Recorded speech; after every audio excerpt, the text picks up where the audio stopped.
Palla Rajeshwar Reddy college పైన complaints పోయినాయి, Mallareddy college పైన కంప్లైంట్స్ పోయినాయి, అదేవిధంగా ఇప్పుడు ఫాతిమా కాలేజ్ పైన కంప్లైంట్ పోయినాయి. ఈ 3 అంశాలపైన కంప్లైంట్స్ పోయినాయి ఆయనకి. ఎందుకంటే వాటి మీద మాలాంటి ఛానల్లో చాలా పెద్ద ఎత్తున స్టోరీస్ కూడా చేయడం జరిగింది.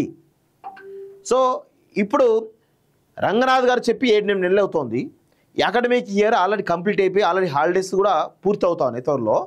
సో ఇప్పుడు రంగనాథ్ గారు వీటి మీద ఎలాంటి చర్యలు తీసుకోబోతున్నారు?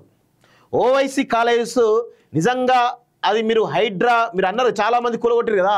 అక్కడ అమీన్పూర్లో పేద వాళ్ళే, ఇటు మాదాపూర్లో పేద వాళ్ళే కూలగొట్టారు. మీరు దానికి చాలా పెద్ద ఎత్తున ఎక్స్పెన్స్ ఇచ్చారు. మేము నోటీసులు ఇచ్చినాం, అది చేసినాం ఇది చేసినాం అని చెప్పి చాలా పెద్ద ఎత్తున ఒక రకమైనటువంటి స్టోరీ అల్లేరు మీరు.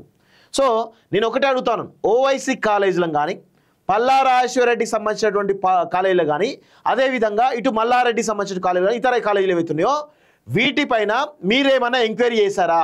ఎంక్వైరీ చేసి మీరేం తేల్చారు అనేది మీరు బయట పెట్టండి.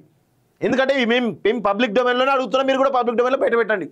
ఓవైసీ కాలేజు ఈరోజు అది బఫర్ జోను లేకపోతే ఎఫ్టీఎల్లో ఉందా లేదా ఒక్కసారి మీరు దానికి ఎక్స్ప్లెయిన్ చేయాలి. రెండోది పల్లా రాజేశ్వర్ సంబంధించినటువంటి అనురాగ్ సంబంధించిన కాలేజీలు కానీ నీలిమ హాస్పిటల్ ఇవన్నీ కూడా బఫర్ జోన్లో ఉన్నాయా, ఎఫ్టీఎల్లో ఉన్నాయా? Anurag university plus Neelima hospital, Anurag university సంబంధించిన అనుబంధ హాస్టల్స్, నేను దాని మీద విపరీతమైన స్టోరీలు చేసిన. సో ఇప్పుడు పల్లా రాజేశ్వరరెడ్డి కాలేజ్ పైన మీరేమైనా ఎంక్వైరీ చేశారా? ఏం తెలిసారు ఇన్ని రోజుల పాటుగా? ఇప్పుడు మల్లారెడ్డి కాలేజీలు చాలా పెద్ద ఎత్తున వాళ్ళ పార్టీ గతంలో ఇప్పుడు పార్టీ ఉంది, వాళ్ళ కాంగ్రెస్ ప్రభుత్వం ఉంది, వాళ్ళ ఎమ్మెల్సీ బల్మూరు వెంకట్ చాలా పెద్ద ఎత్తున మల్లారెడ్డి కాలేజీ పైన పోరాటం చేసిండు. సో మల్లారెడ్డి కాలేజీలు కూడా చాలా రకాల కథనాలు వచ్చినాయి.